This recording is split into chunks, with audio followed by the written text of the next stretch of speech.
Hello and welcome to episode 973 of the Player One podcast for Tuesday, July 22nd, 2025. I'm your host, Chris Johnston. With me, as always, from Canada, Mr. Greg Seward.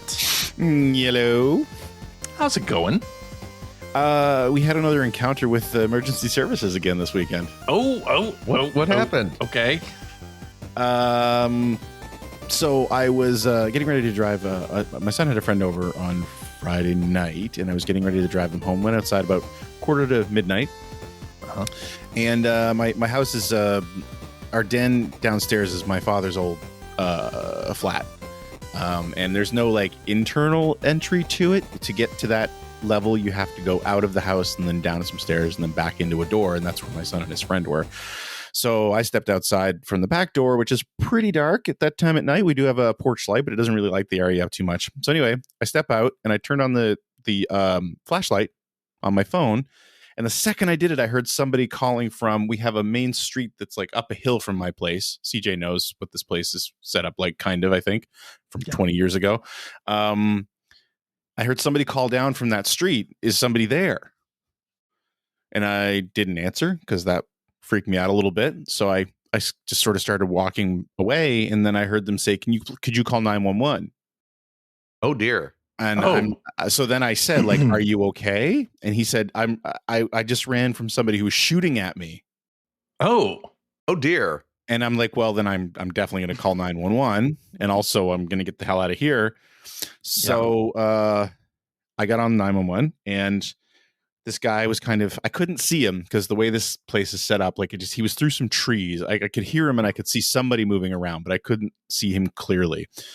And he just sort of kept calling to me and saying that he had run from this park that's actually a fair distance away from my place. And that he'd fallen when he was running, and he started to shout out somebody's name. So I wasn't really interacting with him at that point because I was on with dispatch, sort of telling her what was happening.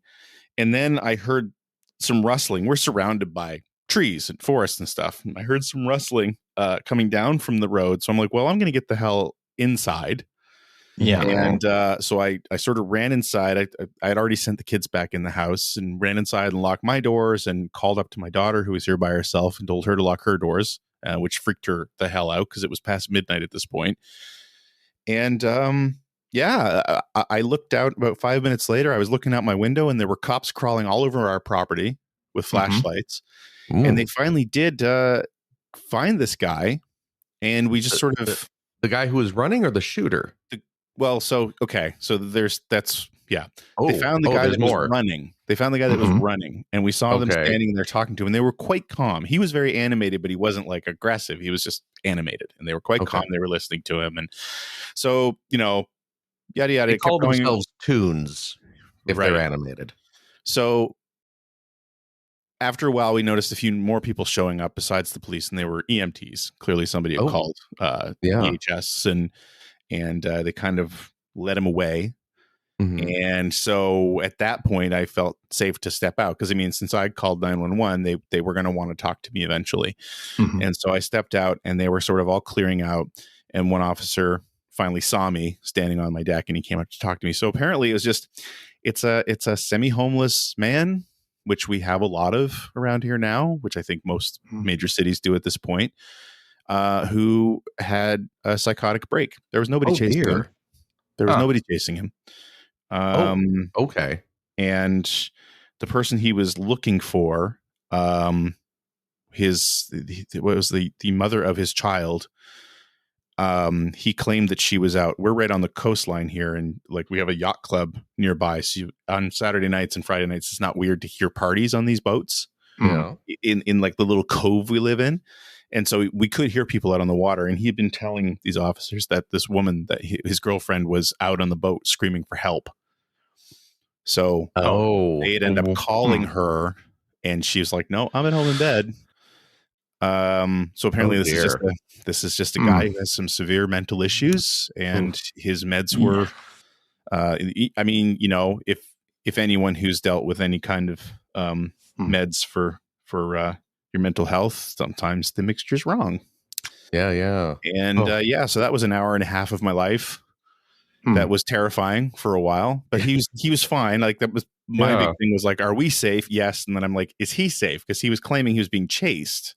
Right. I'm like, no, he's fine. Like we're taking him in for observation. And if you ever see him around again, like just go ahead and call us, but he's harmless. He was, I don't know how to put it, hallucinating. He had a psychotic break. Yeah. He was having a mental crisis. Yeah. Yeah. So it was very sad and very terrifying for about an hour. Yikes. The best part was so the friend my son had over was a girl that he's just started seeing, and it was the first time she'd ever been here. I'd never met her before. Making a great first impression. So I was coming down to give her a ride home, like give the two of them a ride back to her place at 11:45, and we didn't get to leave our house until like 1 a.m. Oh my! But I'm standing there, and we're all looking out the window while the cops are searching the house, and I've been in there for like 10 minutes now, and I finally just turned to her. I'm like, "Hi, I'm Holden's dad. Nice to meet you." Yeah. Wait, you don't? You missed the carbon monoxide leak a couple weeks ago. Exactly. And the fire a few months back. So you're in for a lot of fun here. Wait. Let's focus in on the important part here. Your son brings home a girl, and you have not met her before she's spending time in your dad's old flat until 11:30 at night. It's fine. Sounds like Canada's got a discipline problem. I'm just surprised is all. So it was funny because by the time we dropped her off, she lives about a half an hour away. So by the time we dropped her off at her place, it was like 1:30 in the morning. And did her parents call you to verify that there was actually a person? While I was there, I was like, can you please text your parents or call them and let them know what's happening? And like, that I'm not like supremely irresponsible, and let them know. And that you can verify to me if they needed verification. But anyway, when she got out, it was funny because Holden was like, it was really nice hanging out with you. And he's like, I really hope you're allowed to come back to our house sometime. I know. Jeez. Oh, wow. Yeah. So that was, I can't seem to go a week without dealing with emergency services somehow. Gosh. Well, joining us from the great state of Washington, Mr. Phil Theobald. I feel like Phil's probably got a better story, but. Hi. Hello, Phil.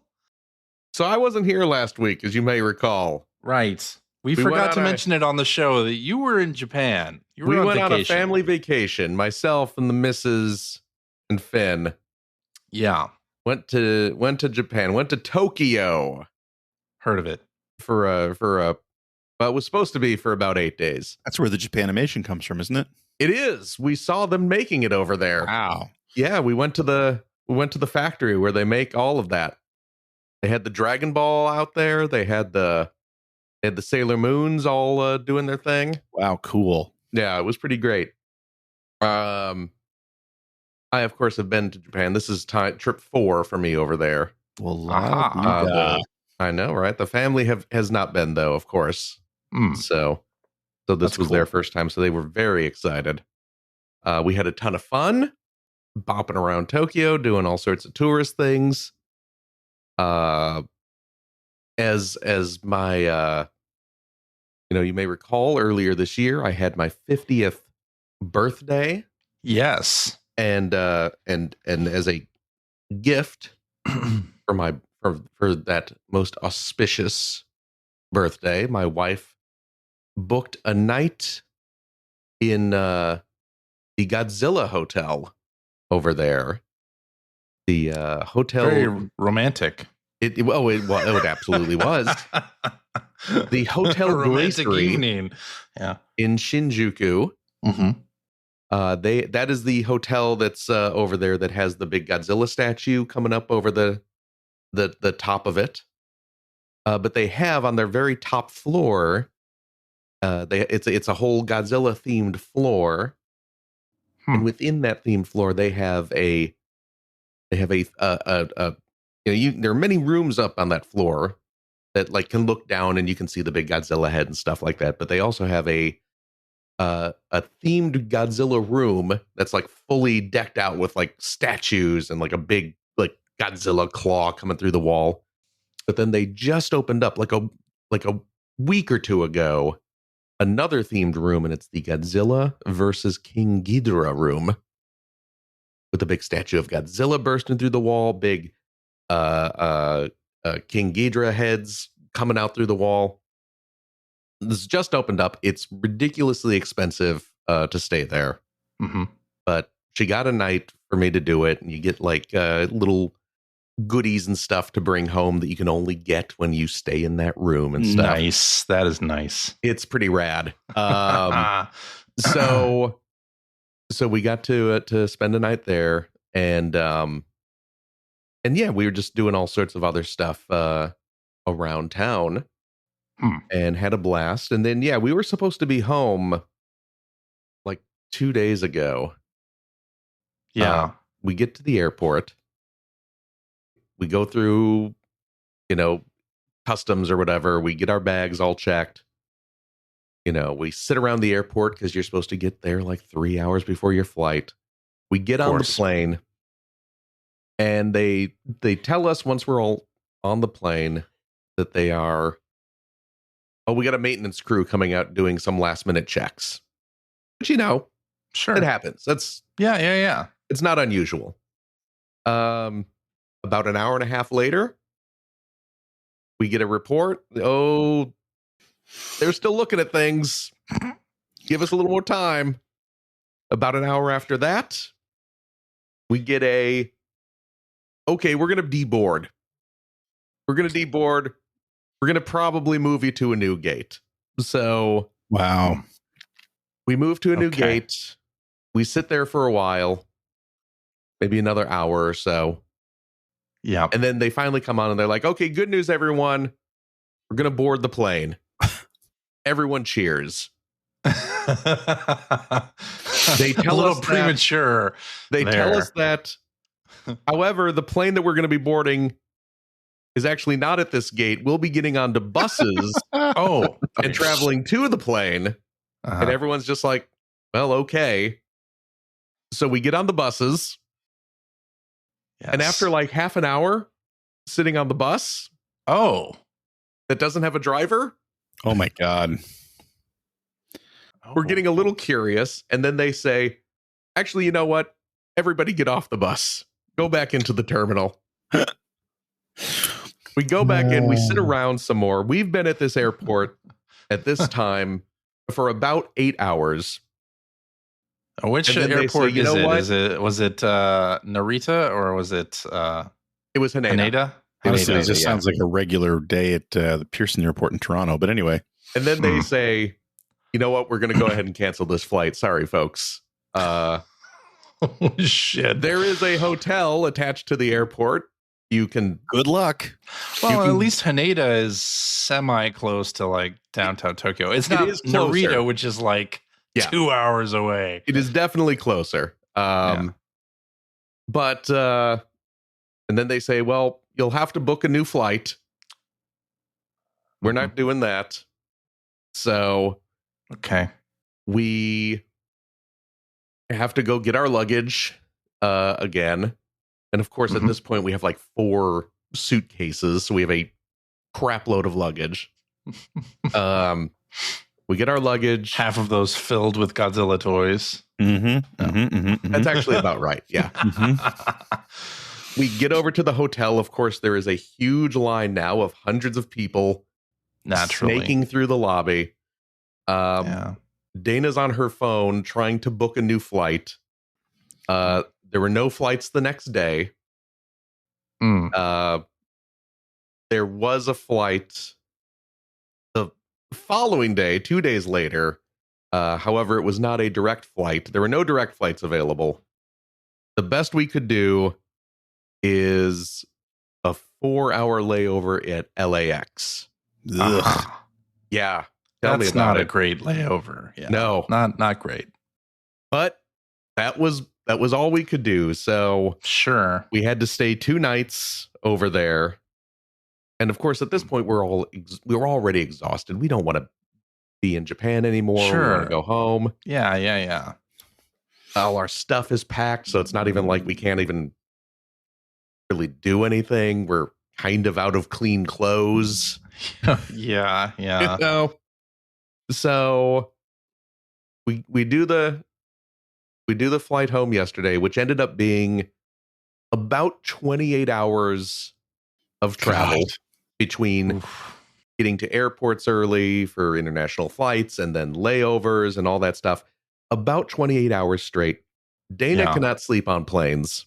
Oh, I have that issue Apparently, as neither well. can Finn. oh, that Ugh. sucks. I usually So can. were you just turning over and telling him to shut up so you could get some sleep? Or Yes. Oh God. He, boy, oh boy, thank goodness for TikTok. I never thought I'd say that. oh my God. What? Wow. That's how you know this trip was really messed up. If that's Yeah. what you're coming out of it saying. Yeah. But I'm just like, boy, How was TikTok your trip really to saved Japan? us. Thank goodness for TikTok. What? Here you go, Finn. Stare at TikTok for like 26 straight. hours. Yeah. Damn. And then, so we get home last night at probably like 9:30 or so. We go to bed pretty much right away. Yeah. And then this morning at about 8 a.m., Dana and Wake I up are and in you're bed. up. Finn's sleeping. And we hear sirens outside our house, which is unusual. I didn't know you lived next to me. Yeah. But these are different sirens. It's a weekly occurrence here. Oh. We hear sirens outside, which, we're in a Little neighborhood strange. now. When we lived closer to a main thoroughfare, Sure. that's relatively common, but we're deep in a neighborhood now, so you don't really hear sirens very often. Mhm. But we stir a little bit. Something must be going on in the neighborhood. And then we notice that the sirens aren't fading. And in fact, it sounds like there's more of them. So I stagger out of bed and go look out the window, and I see 3 fire trucks in front of our house, all lit up. And I'm just like, oh, something's happening. That'd be good. And then Dana's staggering out to look. And then I notice firefighters dragging hoses to our next door neighbor's house. And I'm like, uh-oh. And then this is we have the front window of our bedroom. We have a side window that actually faces the neighbor house. So I go and peek out there. And if you go to my Blue Sky account, you can see a picture, because I was smart enough to take a picture before running in fear. Yeah. Of their entire back porch, just a gigantic fireball. Just their entire back porch is completely aflame. Their house is not that far away from ours. Crazy. There is not that big of a gap. So, there it is. CJ's putting it up there. That is a shot from our bedroom window for those watching the video. The flames are looking. You can see on there's a tree that gets right up by their porch too. Those leaves are singed. That tree is huge and actually comes into our backyard as well.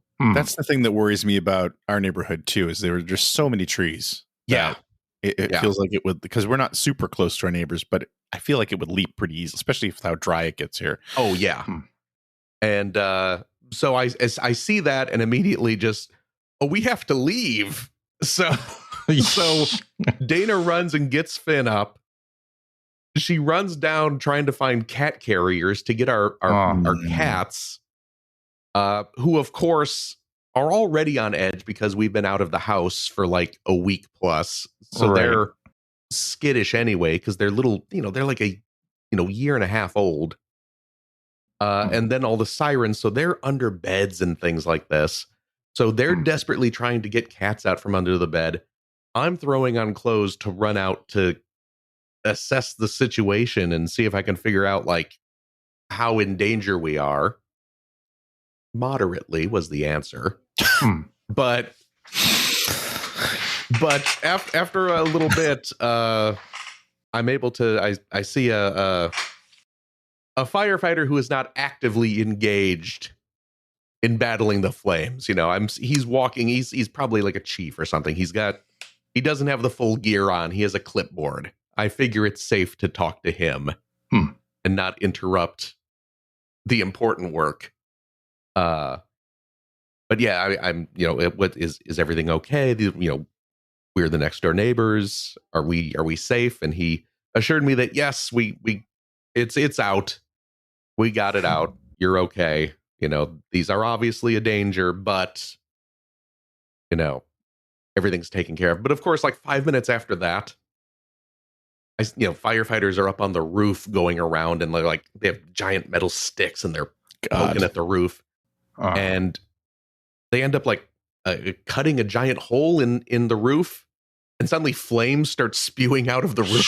Holy crap! I was just like, they said it was out. Not out. Maybe out in the sense that it's not getting out of the house. I don't know. Well, it was in now. Yeah, it was definitely in. They cut a hole to let more of it out, I guess. Jesus. Thankfully, everyone in the house was okay. The people all got out. Another firefighter I talked to told me that he believes they may have lost a cat, which is obviously very sad. But yeah, when you were describing this, and I mean, I was reading this as I was traveling today. I thought you meant you had lost a cat. No, our cats are fine. Well, that's good. Our cats are fine. No, they lost a cat in the fire, unfortunately. But oh my goodness, lots of things. Great way to be woken up today. Let me tell you, you don't need to outdo me, Phil. Well. And then a guy came running over, yelling about the fire. He was shooting at the fire, trying to put it out. Yeah. So yeah, it's and it's one of those things between the travel home and then this. Yeah, I mean, I imagine the jet lag and the nerves probably didn't help that situation. Yeah, no kidding. Not at all. And then I'm trying to remember, oh no, I actually had fun.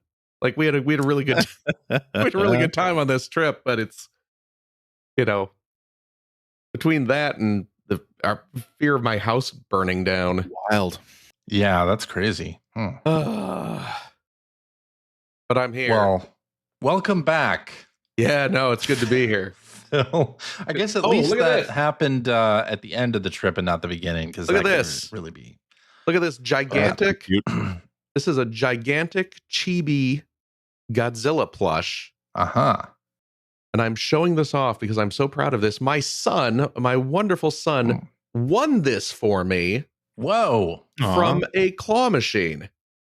Oh my gosh, that's amazing. First try. Whoa. I saw this in a claw machine. I was like, oh, this is beautiful. I got to get this. I put in my 100 yen. I tried to get it. No dice. Much. I tried a second time. No dice. Finn says, let me try. Boom. It falls out. Nice. And then, wow, that's amazing. Okay. And then he hands it to me. He says, this is for you. And I was like, oh, I'm standing in this Japanese arcade, a Gigo arcade, which they have everywhere now. That's I'm assuming it's pronounced. It's Gigo. I'm assuming it's Gigo. And I'm near in tears because my son gifted me this wonderful plush. It's like a Yakuza side quest. Oh, it very much was. I mean, there is in Yakuza 0, there is a whole there's side quest with a little girl standing outside the arcade wanting pretty much every toys. Every Yakuza game has that, don't they? I'm pretty sure. But yeah, he got hooked on the friggin' claw machines. And there's so many of them. That's what arcades are. Oh, it's makes me kind of sad. I'll tell you, because we went to Akihabara. Mm-hmm. Well, there was one day Dana was doing she wanted to do this kind of food tour. That Finn and I were both like, yeah, we're kind of we didn't want to do that. So she was like, well, I'm going to go do this. And you guys go do something. So we went to Akihabara just to show him that. And boy, I have no reason. It's different now. Is that 20 years ago, that was the place to go because it was all used video game shops and it was all amazing arcades. I've never been to Japan and I've always wanted to go, and it makes me really sad that I missed that era. It is. That era was so good. There's no reason to go there now. I mean, no reason. Finn thought it was awesome. Well, there's Go to the Gundam Cafe and get yourself a Haro latte. Gundam. Yes. But yeah, you go there. Which now, I did get a Haro Did you latte really? at the Gundam Cafe. And it's all shops selling anime figures. Yeah. And the arcades are like 95% claw machines or gachapon machines, which, I love both of those. Sure. But those are also everywhere. Yeah. I'd love to go into one of the pachinko parlors just to go into it. I don't think I would. I'll tell you I what, have plenty of I don't that think I too. would play in it, but I just think it's fascinating. Yeah. I could not go into a pachinko parlor. I have walked past pachinko parlors. Yeah. And the sliding doors open, and it is like getting punched in the face with a noise. 1,000 cigarette butts. And that too. Noise and cigarette butts. Yeah, it's not even the noise. It was just I was like several feet away from the doors and they opened and I had to literally cross the street. That reminds me of going to like CES or E3 and like leaving one of the through one of the exits where it might happen to be the place where all the Japanese video game developers would be standing around smoking. Yeah. Just walking through a cloud of smoke. Like it just, you taste it and it gets in your throat and it just sticks. And I could not. Yeah. Like I said, I could barely handle walking past. I put a mask There's on and no go way in. I could survive inside one. Yeah. But yeah, the only arcade stuff I saw in Akihabara was there was one floor I went up to. Well, there were two floors. One had some fighting games. And the other one was just like some like rhythm games that I've, never heard of. Yep. There's a lot of that. Yeah. And there were a few Taiko no Tatsujin machines. Nice. And I was like, oh, I do love me some Taiko. Maybe I'll play a game of Taiko. But I didn't want to humiliate myself because there was someone on each of the arcade games and they all had like tripods set up with their phones. Oh shit. Recording themselves. They were influencers. And they are and they're playing, and I'm not great. I enjoy Taiko no Tatsujin a lot. And I can play it on like the normal difficulty and do well. But these guys are playing on like the Maniac. Yes. And it's the extreme high setting. That kind of thing. Uh-huh. And I'm watching and they're not missing a beat. They got like a 500 times combo and I'm just like I can't do this. Yeah. I'm not going to embarrass myself. You'll end up going viral on TikTok. Yeah, for the wrong reason. For the wrong reason. Right. When does that ever happen? Look at this idiot gaijin trying to play some Taiko here in Akihabara. That's right. Yeah. Well, did you go to any cafe, like themed cafes or anything? We went to in Harajuku. We went to an otter cafe where they serve up delicious otter. That's not true. That's not true. No, you get to play with otters. They had otters and hedgehogs. Oh, and cool. We got to pick up and play with little baby hedgehogs. Uh-huh. Which are adorable. Have you seen real life hedgehogs? I mean, it's seen them, sure. They're not blue. Not What? Don't be confused. Never picked one up. No, but they're adorable, and you get to pet their little spines and stuff. Aww. And they're so sweet. One of them was very rambunctious and kept trying to run away. So you're constantly having to kind of juggle him. And then we got to play with little otters. Mm-hmm. And oh my gosh, otters are adorable. And just they make little squeaky noises. Oh, that's fun. You can get food and they grasp for their food with their little otter paws. Oh my gosh. Just the best. And then we also in Ikebukuro at the Sunshine City Mall, we went to a micro pig cafe where you get to hang out with little tiny pigs, Little potbelly pigs. And they That's are fun. also adorable. At one Toads point, adorbs. Finn had 4 of them piled on his lap. They loved him. That's Like amazing. one came over and just kind of flopped on his lap, and then another came over and they're curled up next to each other. And yeah, it ended up with 4 pigs on him. So cute. That's And amazing. they're just so cuddly. They just love getting little piggy scritches. Oh. And I looked into, because the pig cafe we went to, Me Pig, I think, M-I Pig, short for micro pig. Wouldn't you know? There you It's go. a chain. There are multiple Me Pigs around Japan. There, in fact, was indeed one in Harajuku as well. Mm. They're like what they do is they breed. They actually breed these little pigs, and then they bring the pigs into the cafes where they learn how to socialize with other pigs and, of course, humans. And after a little while of their time spent in the cafes, then they are adopted out as pets. Oh, cool. And you can get a little baby pet pig, which we looked, and I forget if it was $2,000 or $3,000 for a little pet pig. It was expensive. Oh my. Okay. I'm not saying we didn't consider it, but yeah. we did not. You have to answer that customs declaration a little differently. Does that count as livestock? I mean, it's a pet, right? Do you spend any time on a farm, sir? While you were No. You have any contact with barnyard animals? Nope. Nope.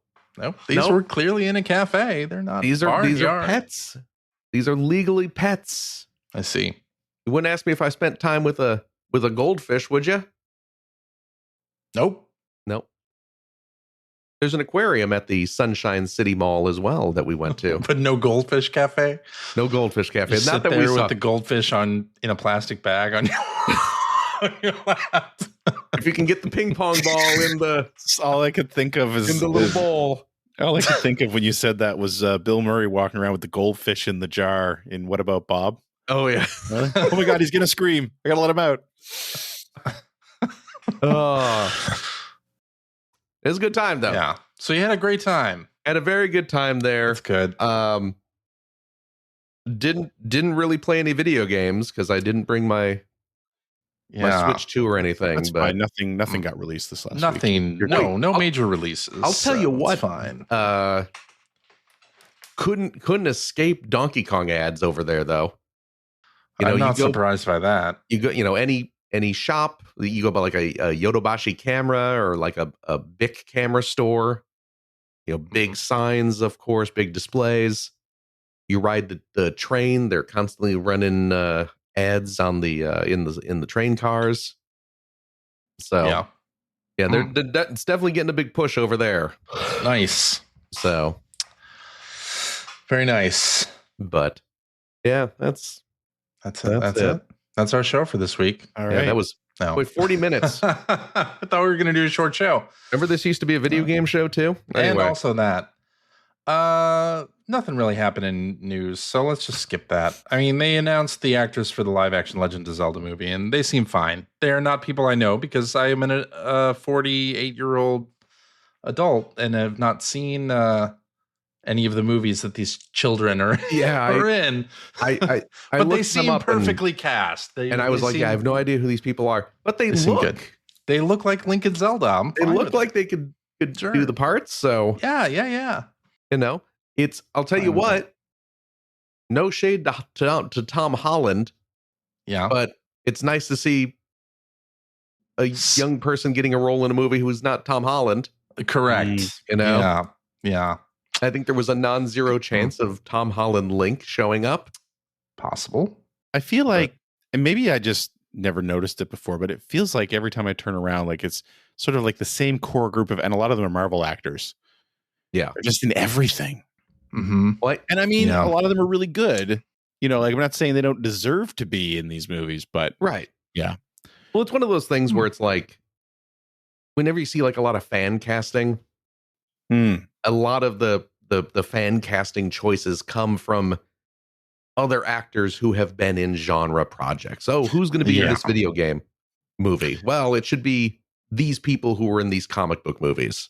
Although I will say, the new Superman doesn't have that problem. Don't spoil it. I haven't seen anything yet. Go see it. I haven't seen it either.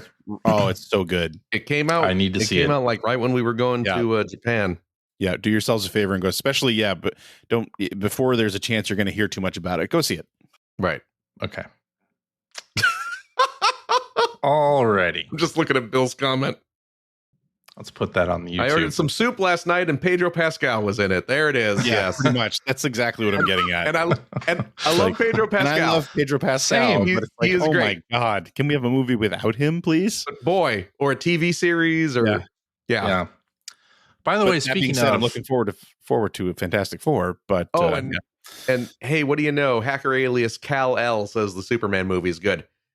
No offense, it's so good. You might be a bit biased. I'm not saying you're wrong. You're probably right. But you're calling yourself Kal El for crying out loud. That's right. By the way, we're talking about genre programming. I did finish Andor. Did you? As a good show. Excuse me, man. Those final couple episodes are just crazy. They are absolutely crazy, and the final episode was great. I loved it. Loved every minute of it. Yeah, so good. Now I need to watch Rogue One. Chasing up with that. I liked Rogue One. I liked Rogue One as well. I liked Rogue One, and I liked watching it again. I mean, it was the only time I'd watched since I saw it the first time. It was the first time I'd seen it since then, and with the context of everything Andor, else, it was nice. Yeah. Rogue One is kind of, in my personal Star Wars tier ranking, kind of firmly in the middle. Yeah, well, it's not that's fair. That's fair. It's you're talking about a series that has a couple of like all-time great films in it. Yes. Yeah, and a couple of a lot of trash, terrible films in it. Yeah, so correct. It being in the middle doesn't. It's definitely in the middle. Bad. It's definitely in the middle. Whereas I'm putting Andor at the top. Like, I mean, the series just at the absolute top. Yeah. It felt weird for me to finally admit that, this is better than Empire Strikes Back. But it is. It's pretty effing good. So good. It is. It's so good. Anyway, let's talk about what we've been playing. Phil, you've been playing nothing. I haven't. I played Claw Machines. That's all I've played. I got something. It's like playing Yakuza. Yeah. So. I gotta go pick up my copy of Donkey Kong. Yeah. Because I'm obviously very excited about that. But I haven't had a chance to partake. So. Okay. Well, we won't. I'm looking forward to we hearing. Won't spoil anything. Really. Don't spoil stuff. I'm not that far in anyway. I'm sure Greg isn't either. Not that I am concerned about spoilers. Well, it's not so much spoil. Honestly, so many people friggin' getting nuts about friggin' Mario and Donkey Kong lore, and like, what is the storyline of Donkey Kong Bananza do for the future Mario game franchise? Who friggin' cares, man? Well, that guy. I guess so. That one person. Why? It's the internet now, and we're at a scale where somebody like that is, of course, going to pop up and get attention. Do people really play Mario games for the story? There are some people who do. That's weird, man. Yeah. It's so weird. What does it matter? It's just an excuse to run through a bunch of themed levels. Correct. Correct. What do we care? Yeah. Why is Mario flying through space? Why is he hopping from planet to planet? Doesn't matter. It's cool. Why is he turned into an elephant? Because it's fun. Because it'd be funny. Who cares? Yeah. Anyway, tell me about Donkey Kong. We should start, by talking about Donkey Kong Bananza, I think. Because, I'm curious to hear what Greg thinks about it. But I booted it up on Thursday night, Wednesday, I guess, the night before the official release date, because it's in 9 p.m. Pacific time. And played through the little intro sequence, And by played through the little intro sequence, I mean, like, once I got in there and could just noticed, yeah, you can destroy everything around you. I just sat there and kind of destroyed everything around me in the first I did the exact same two thing. little areas. And I was like, this is kind of like, I don't know if I like this. Like, You're taking the words right out of my mouth. Just sitting there and destroying the whole room. And then I was like, you know what? Okay, here's what I'm going to do. I'm going to forget about destroying the whole room for gold, and I'm just going to move forward and see how that goes. And I started enjoying it a lot more once I did that. Once I was like, I don't need to destroy this whole level. I'll just walk forward. And then I really started enjoying it and collected Odd Rock, who a little ways into the game, I guess it's a spoiler, but not really because it's on the box art. I mean, it was spoiled. Yeah. I mean, Nintendo spoiled it. Odd Rock is really Pauline. Wait, what? I know, right? The kid? 13-year-old Pauline. And then, like, when you get Odd Rock, you can hold down the L button. I think it's just the L button. They give you, she starts singing and it shows you the critical path. Like, here's where you should go next. Yeah. And I found that very useful. In various parts of the game so far, just because the game is so dense with stuff. Almost to a fault. So dense. Yeah. Almost to a fault. Yeah. Where it's like, okay, there's something shiny over here. Oh, there's a thing that looks like it could be smashed and there might be something behind this. Okay, yes, there is. Okay, now I'm doing the little radar thing and there's a banana here. All right, and then there's a fossil here. Oh, and then there's more gold over here. And then this is how, so far, every level to me has progressed by, like, getting distracted doing side things and then saying, okay, no. I need to focus again on the main path. Like, I'm having fun doing all of this side stuff, but I should get back to just the main path for a little while. I don't want to get too distracted by it. And there's so much stuff. And in my opinion, it's all really awesome. It's really good. There's not anything that I've run into yet where I'm like, oh, why is this here? Or, oh, I don't want to interact with that at all. Like, everything is really, really, really good so far.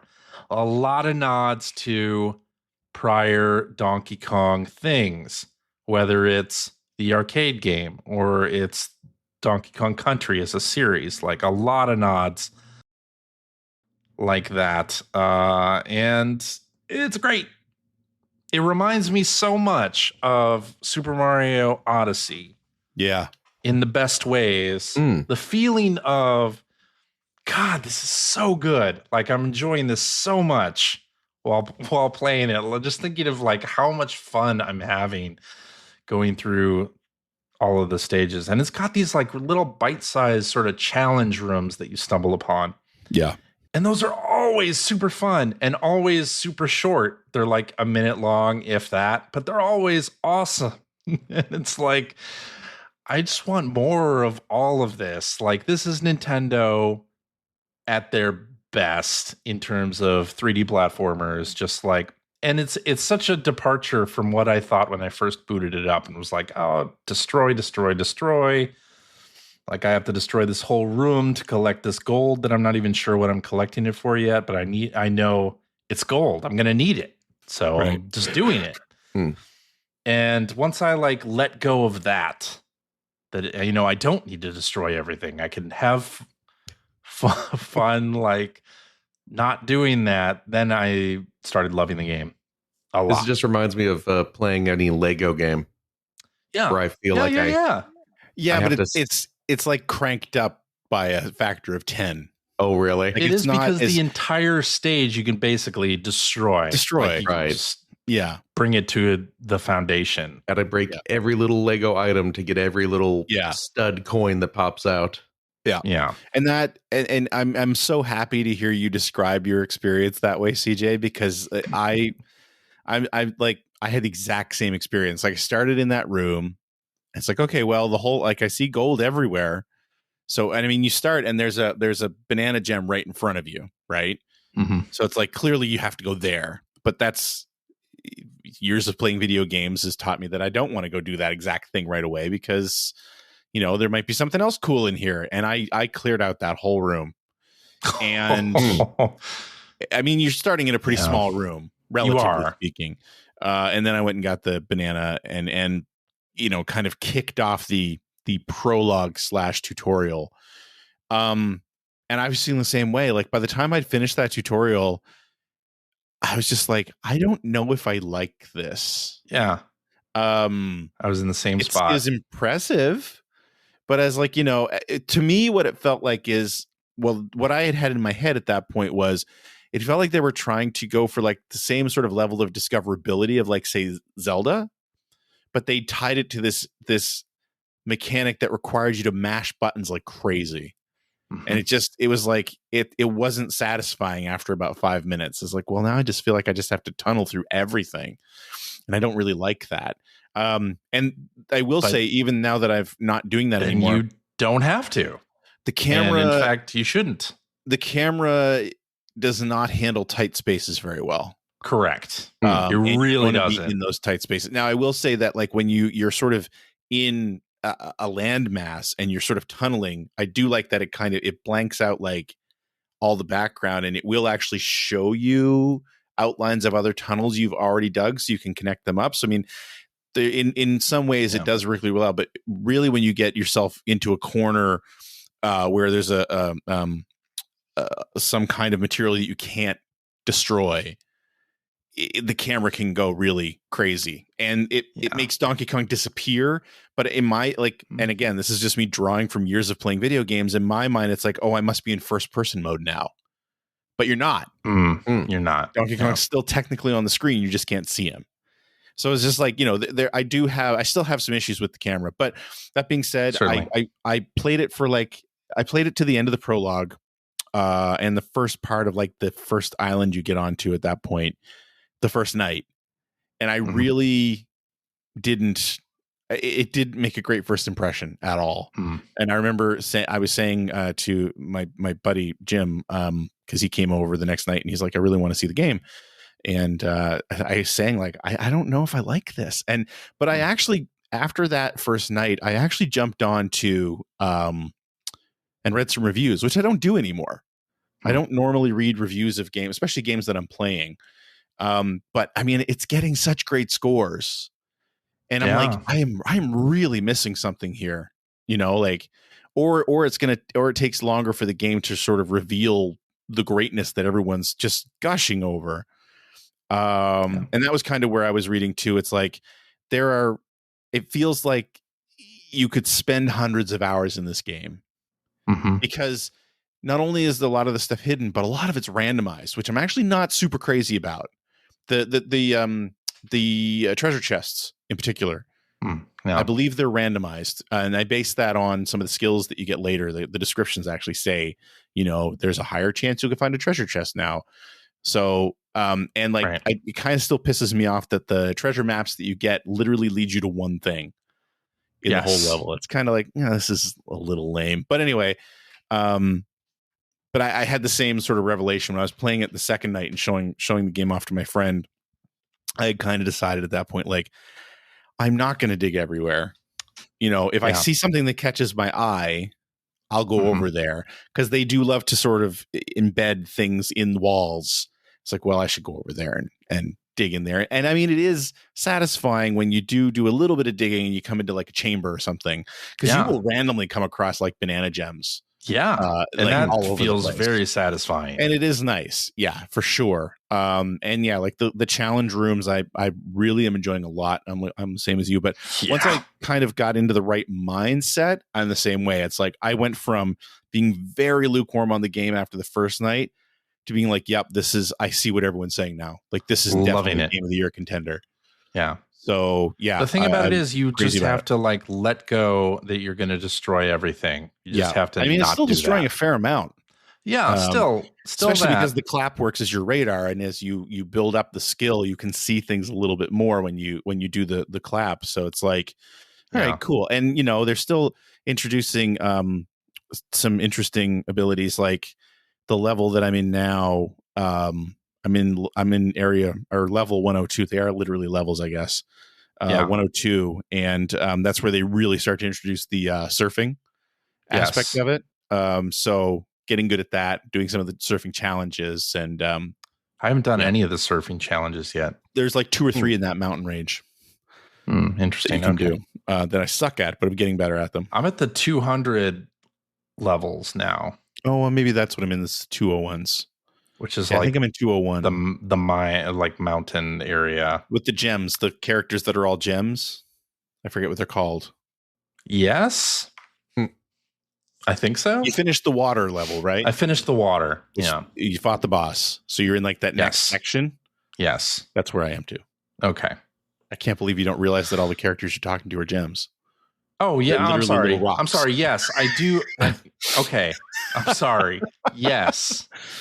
I know exactly what you're talking about. I'm like one level down from there. You're in the village that's sort of covered with mud and shit. Yes, that's where I'm at. Yeah. I'm like a level or 2 down now. So, but yeah, man, I like I said, I'm so gratified to hear that was the same experience, because I really thought, like, I'm just being this crotchety old man. Like, clearly this is made for the kids and not for me. But no, it's just that I went into it with the wrong mindset. Not the wrong mindset. I think any gamer that is going to be put in a room and the game says, hey, you can destroy everything in there, you're going to do it. Yeah, it's fair. And you're probably going to think, okay, I'm just going to do this the entire time. But the problem is it's not that fun to do that. And everything else that's fun is like not that in the game. Even though, you have to dig and do that stuff to get to some of those areas still. And I was happy the first time I heard the DK rap. Parts of the DK rap. Parts of it, yes. Yeah, I'm surprised at how much it feels in some ways like, well, it feels like Mario Odyssey a lot. And then it feels like Breath of the Wild or Tears of the Kingdom a lot too. Like you unlock things, and then it's like, okay, you've built a home in this level. Now you sleep here and you get a temporary heart. I just did that for the first time just before we started recording. I was like, that's cool. Homestead I built. Yeah. Well, you can build those homes like 3 times per level, I think, and get up to 3 temporary hearts. Nice. Which is awesome. I love that the game has it has a skill tree, but then also like tells you. It suggests what you should get next. It suggests what you should do next. Like, hey, look at this one. Yeah. Maybe you should do this one next. You should buy this. I like that. Yeah. Me too. Quite a bit. I mean, I like a lot about this game. I wish so far. The frame rate didn't suck at points. The frame rate, it's really noticeable. It's very noticeable. It doesn't get that bad. Well, but it does happen. It does drop on the map. When you zoom out on the map, or when you're destroying a lot of stuff. Like again, because of the fact that you can destroy so many things and create so many paths, the camera is rough. Yeah, it really is. And it's funny to say that in 2025 after I thought we'd perfected 3D camera. And the other thing is, and I'm glad they did this, but I do like that as Donkey Kong, if you walk up to a surface that he can climb, he'll just automatically climb. Yeah, I love that. Boy, does that mess you up when you're tunneling sometimes. Like I just end up climbing walls that I don't want to. Right. Yeah. But again, I have to basically stop moving if I want to start tunneling, and just like inch forward instead of just holding forward. Exactly. But I mean, that's pretty nitpicky, but it is. It's a great game. Yeah. By the way, I also got this little amiibo here. You got the amiibo? Good. The Donkey Kong and Pauline amiibo. That? 30 bones. Jesus Christ. That's the I have standard one of price those ordered as well. That's the standard price for amiibo. Nope. But I actually don't have any Donkey Kong amiibo, so I thought this was a nice and sort of fitting thing. It doesn't really do anything amazing in the game, though. Oh, it drops the letters KONG in like a different kind of material, but I'm not sure what you use that for yet, or like why that might be cool. So I don't know. But it's there. So, sure. I do love Donkey Kong's expressions. I love how animated this game is in so many different ways. And the backgrounds are great. I think the production values are great.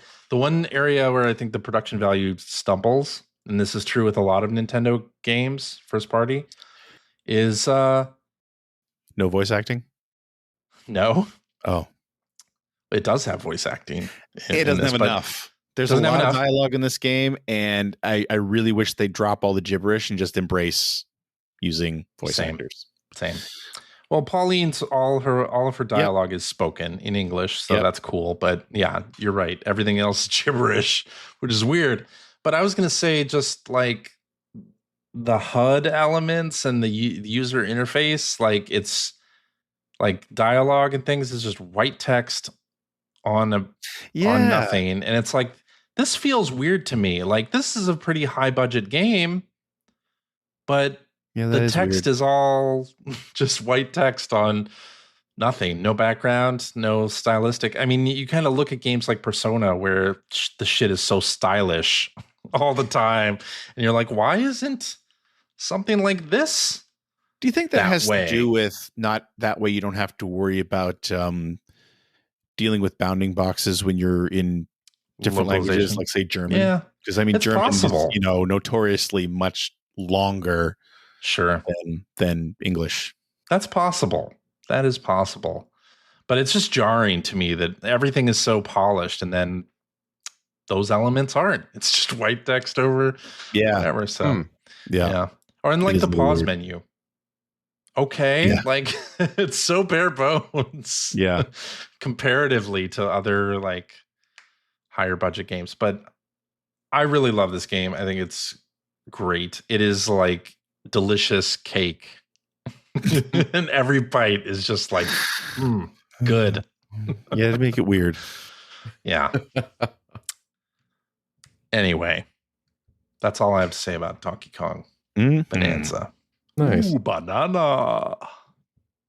Yeah. I also played this game. Phil, you might be interested in this. It's called Flora and Fang, Guardians of the Vampire Garden. Okay. And it is a new release from Flynn's Arcade, which you may know from such titles as, I think they published Dodo. The Erotic Adventures of M. Like what? Cash Cow, right? Cash Cow. Yeah, I think it's a Flynn's Arcade game, but maybe not. But they're kind of like stylized, like they feel like old 80s arcade games. Yeah. Or it's from a publisher that does a lot of that. I don't know if Cash Cow and Donut Dodo. I think they are from that publisher. But anyway, this one is a Donkey Kong 3 ripoff. Well, ripoff in the mechanic sense. Right. Of Donkey Kong 3. And beautiful pixel art, really good music, a lot of like retro inspired levels. Okay. Here, I'll bring up a trailer while we talk. Bring up some footage of Flora and Fang. I will. Get rid of Greg. I didn't do that. Get Greg out of the call. I didn't do that. Oh. You must have done that. I guess he doesn't want to see any of this. I guess not. Anyway, beautiful pixel art. The Donkey Kong 3 sort of mechanic to it. Already using like bug spray as a weapon. Using bug spray as a weapon. And it's really fun. It's a co-op game as well. I only played it single player. But it is quite good. And it's only like $8, not even probably. So okay. Really, really fun. And it's got a lot of retro inspired things. The art is nice. I don't really know what else to say about it except I'm enjoying what I've played of it so far, which was prior to Donkey Kong Bonanza. Are you playing it on the Switch? Switch 2, yeah. Okay. How much is this game going for? It's like $8. And that's they got like a that's a good amount of bucks. Yeah. Okay.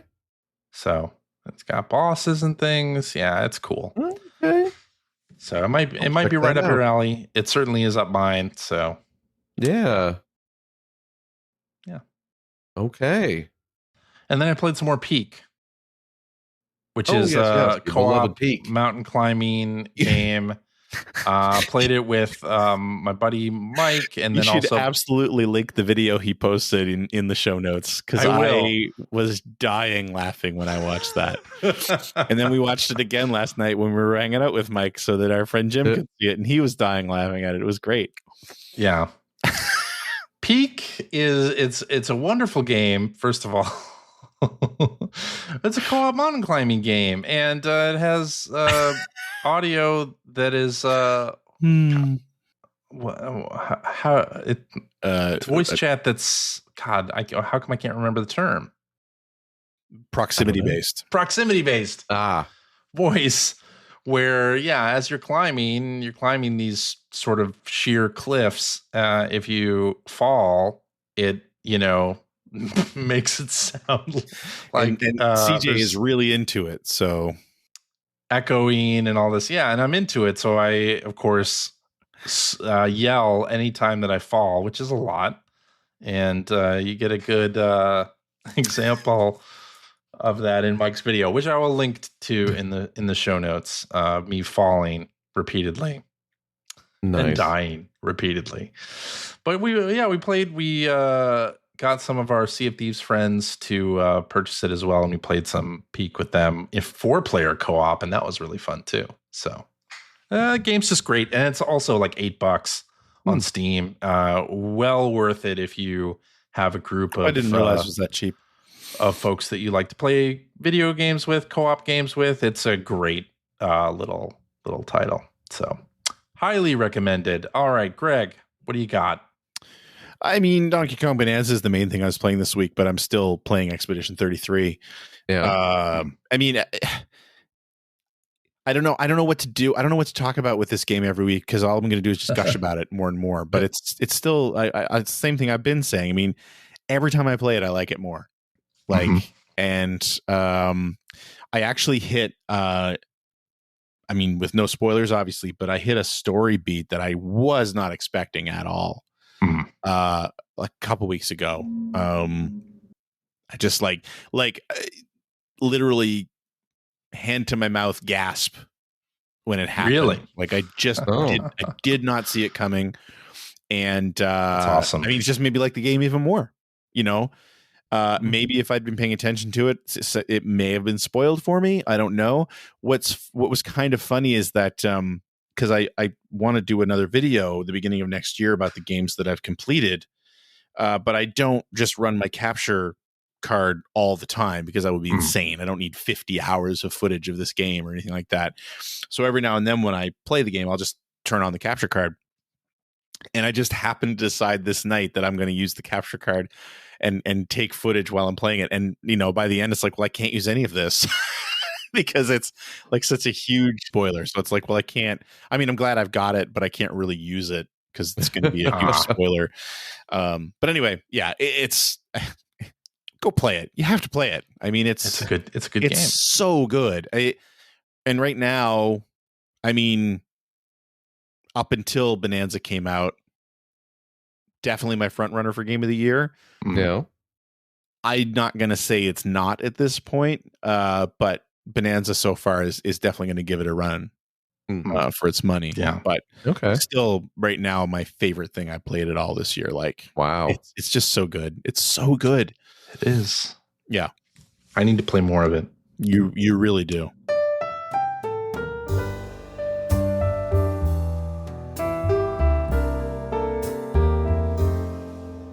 Alrighty, and that is our show for this week. If you tweeted a question if you replied on Blue Sky a question for us, we will get to that next week. But thank you very much for listening. If you have a question for us or would like to comment on something you heard, you can direct that to @p1podcast.com on Blue Sky.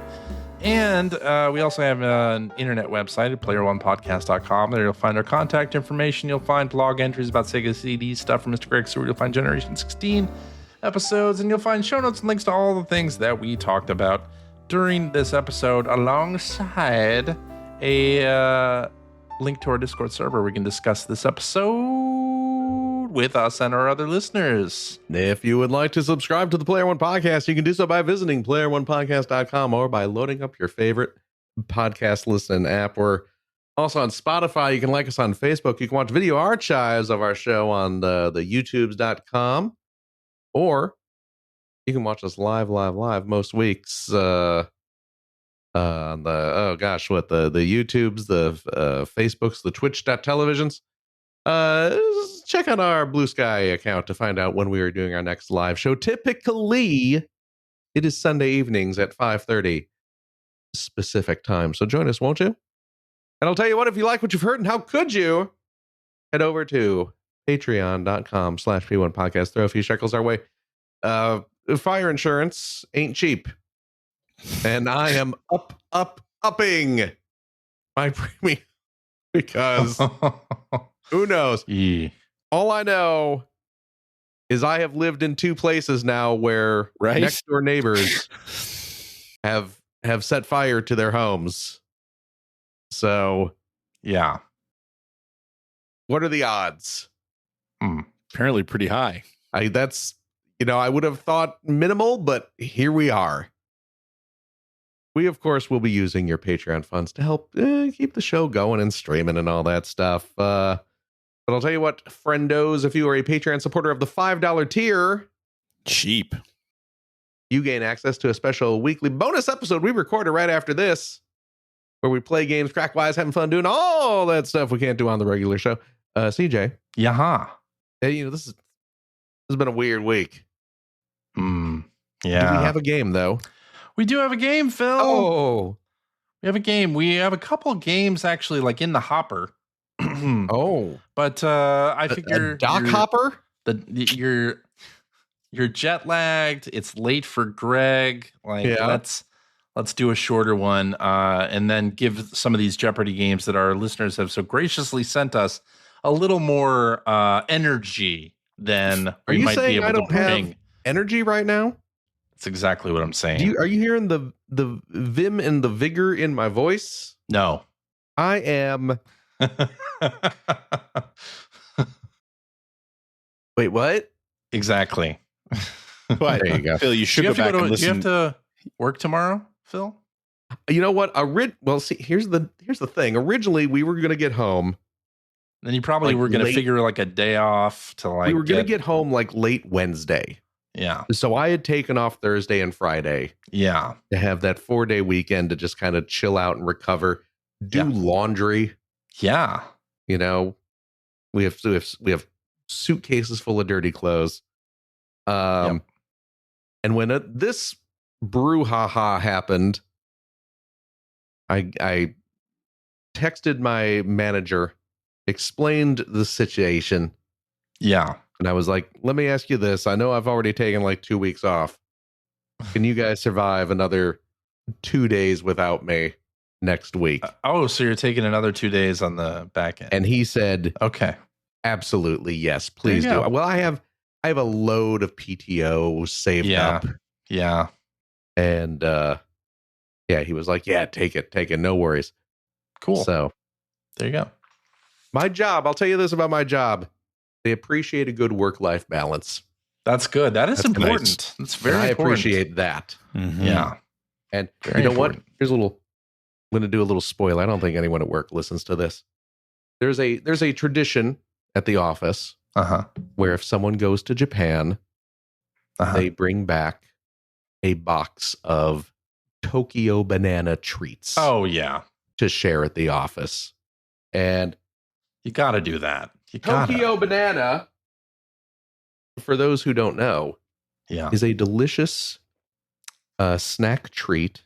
True. They are essentially, look at this. I got these. This is the Pokemon Tokyo banana variant. That's great. They're like basically it's a fancy ass Twinkie. Yeah. It tastes like banana. With like banana cream inside. Banana. Yeah. And why aren't they doing a Donkey Kong collaboration? Right? I don't know. Yeah. But That'd yeah, be the perfect. Pokemon Tokyo Bananas have been around for quite some time. Yes. And so I picked up a couple boxes to take into the Damn. office All right. to share with people. Coworkers are going to be eating good. I may have bought a couple extra boxes for the house.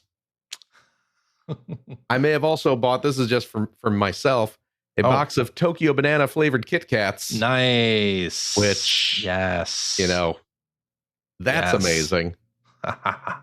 So we're gonna hang on to those. But deal. now I'm all out of focus. You are. You've That's been okay. showing us your Tokyo Banana. No one wants to get a good look at me anyway. Let's be honest. Yeah.